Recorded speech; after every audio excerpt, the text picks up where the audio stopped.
British শাসনামলে রাজা বাদশাদের প্রধান যানবাহন ছিল ঘোড়ার গাড়ি। ঘোড়াতে চেপেই তারা দেখভাল করত তাদের রাজত্বের। যুগের বিবর্তনে আজ হয়তো হারিয়ে গেছে সেই রাজকীয় বাহন। সেই স্থান দখল করেছে মার্সিডিজ বেঞ্জ, BMW, ফেরারি, টেসলা, টয়োটার মতো নানা আধুনিক গাড়ির বহর। শহর অঞ্চলে বিভিন্ন উৎসবে সাধারণ মানুষ মাঝে মাঝে এই ঘোড়ার গাড়িতে চললেও তা হয়তোবা শুধুই শখের বশে। তবে পৃথিবী জুড়ে আধুনিকায়ন আর যান্ত্রিকতার ছোঁয়া লাগলেও গ্রামীণ বাস্তব চিত্র কিছুটা ভিন্ন। ঘোড়ার গাড়ি এখনো সচল রেখেছে বগুড়া, সিরাজগঞ্জ সহ বিভিন্ন জেলার চরাঞ্চলের অর্থনীতির চাকা। কাঁচা পাকা প্রতিকূল সড়ক আর প্রখর রোদকে সঙ্গী করে এই গাড়ি ব্যবহৃত হচ্ছে কৃষিপণ্য পরিবহন থেকে শুরু করে যাত্রী পরিবহনের কাজেও। বর্ষায় নৌকা আর গ্রীষ্মে চরের জাহাজ হিসেবে সাধারণ মানুষের কাছে ভরসা একমাত্র এই ঘোড়ার গাড়ি। বাজারত আমরা মাল নিয়ে যাই, মানে ভার বইতে পারি না আমরা। ওই ঘোড়া গাড়িতে হয়তো একজনের আমার হয়তো নেই, আরেকজনের আছে, ওই টাকা দিয়ে ভাড়া দিয়ে ঘোড়া রেট করে মাল নিয়ে যাই।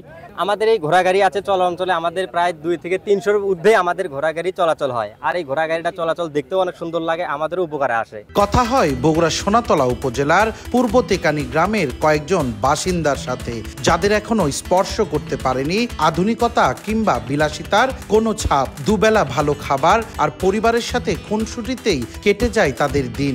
জানালেন উত্তপ্ত এই বালুর চরাঞ্চলে ঘোড়ার গাড়িতে কিভাবে ভাগ্য পরিবর্তন হয়েছে তাদের। গ্রামের 400 মানুষের এখন অবলম্বন এই ঘোড়ার গাড়ি। উপার্জনও খারাপ নয়, দৈনিক কখনো 1000, আবার কখনো বা তা ঠেকে 2000-এও। অন্য কোনো গাড়ি শহরের মধ্যে চলার হয় না, এই বালুর মধ্যে ঘোড়ার গাড়ি ছাড়া অন্য কোনো গাড়ি চলতে পারে না। আমাদের জমা জমি আসছিল, ওই দিক দিয়ে শিলে জমা জমি ভেঙে গেছে। আপনার এমন করে খাই কি, এখন মানুষের দেখি যে ঘোড়া গাড়ি চলে, তারই দেখা দেখি হামা হয়তো কিনছি, প্রতিদিনে ইনকাম হয় আমাকে।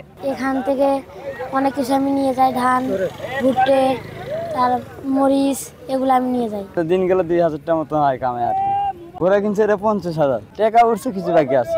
আমরা এই ঘোড়ার গাড়ি দিয়ে পেঁয়াজ, ভুট্টা, গম, সরিষা, কাউন সব উপায় কাছেরই বাজার যাই, হরিখালি যাই, জুমার বাড়ি যাই, এটা দিয়ে কামাই কাজ হইতেছে। 5-6 জন মানুষ আমরা এই ফ্যামিলি দিয়ে চলতেছি, ঘোড়া গাড়ি দিয়ে চলতেছি।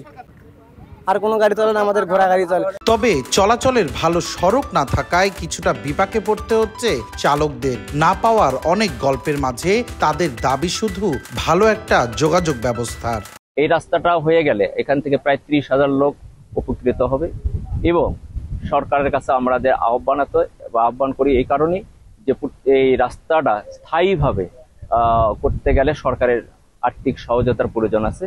আমরা আপনাদের মাধ্যমে সরকারের কাছ থেকে আর্থিক সহযোগিতার আহ্বান জানাই। চরাঞ্চলের মানুষের দৈনন্দিন জীবিকায় অবলম্বন হয়ে ওঠা এই ঘোড়ার গাড়ি যেন জানান দেয় যুগের পরিবর্তন হলেও প্রয়োজন রয়েছে সবকিছুরই। ভালো থাকুক আমাদের গ্রামীণ জনপদ, চাওয়া এতটুকুই। সঞ্জু রায়, দেশ টিভি, বগুড়া।